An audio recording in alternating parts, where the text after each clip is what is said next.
Ever since the release of Star Wars The Rise of Skywalker's teaser trailer number 1 that made its debut over at Star Wars Celebration, followed by the second teaser that made its debut over at D23, it left a lot of fans around the world very excited and eager to see the third and final trailer of Episode 9 by Disney and Lucasfilm. This is Mike Zero. Make sure to subscribe if you're new to the channel for future Star Wars content. Now, what's really intriguing about Episode 9 is that we do know that this film, at the end of the day, is going to be a revelation film. It's going to answer many of the burning questions from The Force Awakens, while also creating new questions at the very beginning of this movie that will be answered at the very end of this film by JJ. And that's the thing about this movie, is that it's all about Rey, Kylo, and Palpatine. Now, on top of all of this, these past couple of weeks or so, we've been learning a whole lot more about this film, and when it all comes down to various shot descriptions of the upcoming Trailer 3 of Episode 9,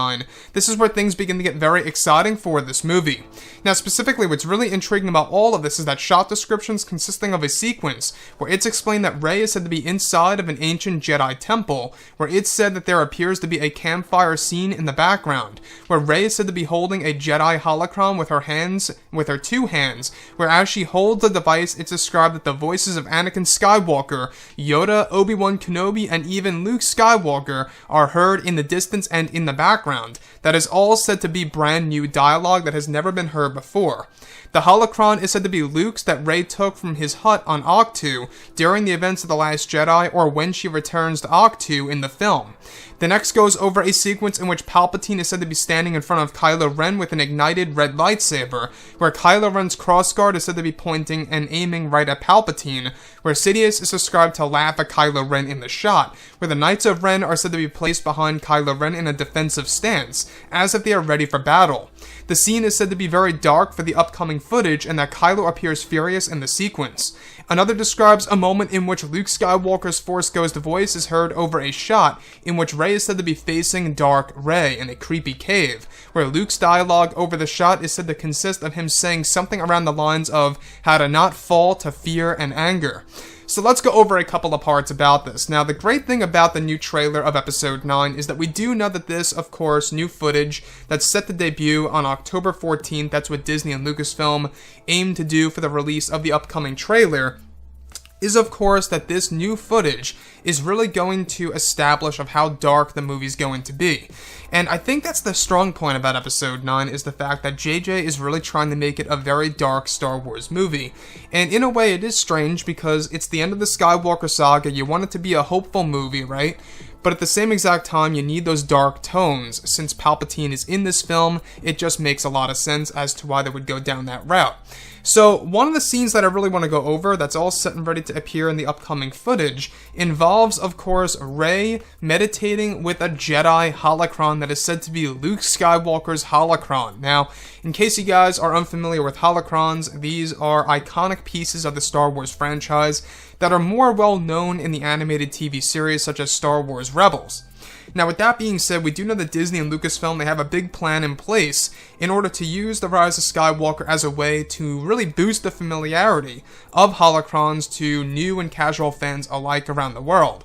And as she holds this device, she hears the past voices of Luke, Anakin, Yoda, and even Kenobi. That's all said to be brand new dialogue, hinting at the Force Ghost communicating with Rey during this particular scene. So, like I've always said before in the past, this movie is going to be very heavy on Jedi, Sith, and Force lore. That's truly going to change how the fans view the franchise, and I think that's a risky thing by Disney and Lucasfilm, but at the same exact time, it's also very inspiring, and it just shows how ambitious JJ really is in order to do something so different in comparison to The Last Jedi and The Force Awakens, while also throwing in a lot of nostalgia and elements from Star Wars Legends. Now, the other piece that I also want to go over, of course, is the sequence in which we have Palpatine facing off against Kylo Ren in the Knights of Ren, where Kylo Ren is said to be pointing his crossguard lightsaber at Palpatine, where, of course, Kylo appears to be furious. Now, this is all said to take place within Palpatine's new throne room, which, by the way, is said to take place